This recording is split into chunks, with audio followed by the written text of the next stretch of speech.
Hello student, आज हम पढ़ेंगे कंज्यूमर बिहेवियर। कंज्यूमर वो पर्सन होता है जो किसी गुड्स और सर्विसेज को बाय करता है अपनी वांट को सेटिस्फाई करने के लिए, और बिहेवियर वो एक्ट होता है जो वो उस गुड्स को खरीदने के टाइम करता है।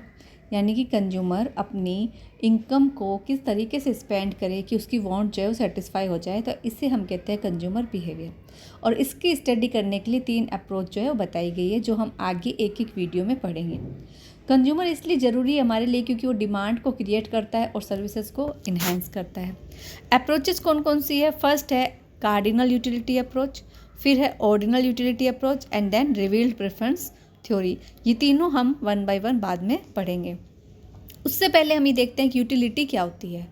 यूटिलिटी का मतलब होता है want satisfying power of A commodity, यानी कि आप कोई गुड्स और सर्विस कंज्यूम कर रहे हो तो उससे आपकी वांट सेटिस्फाई हो रही है, तो उससे हम कहते हैं यूटिलिटी, कि वो उस गुड्स की यूटिलिटी है।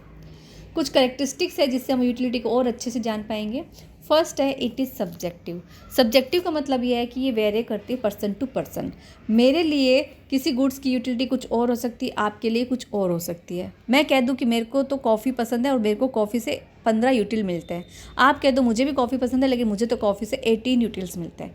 तो ये पर्सन टू पर्सन वेरी करती है, इसलिए ये सब्जेक्टिव है। It is independent of morality. Morality से ये अलग है, क्योंकि ज़रूरी जो चीज़ हम कंज्यूम कर रहे हैं वो मॉरली गुड हो। अब एक ड्रिंकर के लिए ड्रिंक को कंज्यूम करना उसकी यूटिलिटी है ना, क्यों? क्योंकि वो वांट्स को तो सेटिस्फाई कर रही है उसकी, लेकिन वो ड्रग्स लेना, ड्रिंक्स करना, ये सब मॉरली तो गुड नहीं है। फिर आता है इट इज़ रिलेटिव।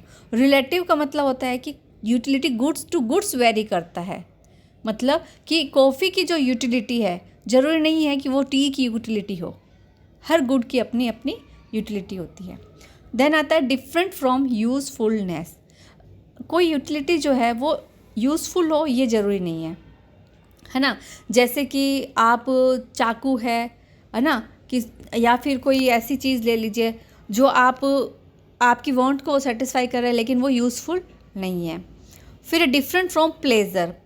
किसी चीज़ से हमको खुशी मिले वही यूटिलिटी हो ये ज़रूरी नहीं है। मतलब दवाई ले लो, दवाई खाने से हमको खुशी नहीं मिलती है लेकिन वो हमारी ज़रूरत को पूरा कर रही है, हमारी वांट को सेटिस्फाई कर रही है, तो इसका मतलब ये डिफरेंट फ्रॉम प्लेजर है।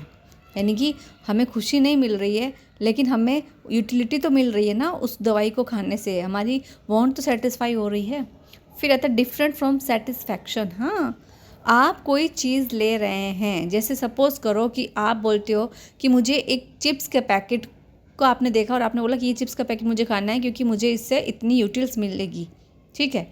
लेकिन कितना सेटिस्फैक्शन मिला ये तो आपको उसको खा के ही पता चलेगा ना, क्या पता आपको वो टेस्ट में अच्छी ना लगे, है ना।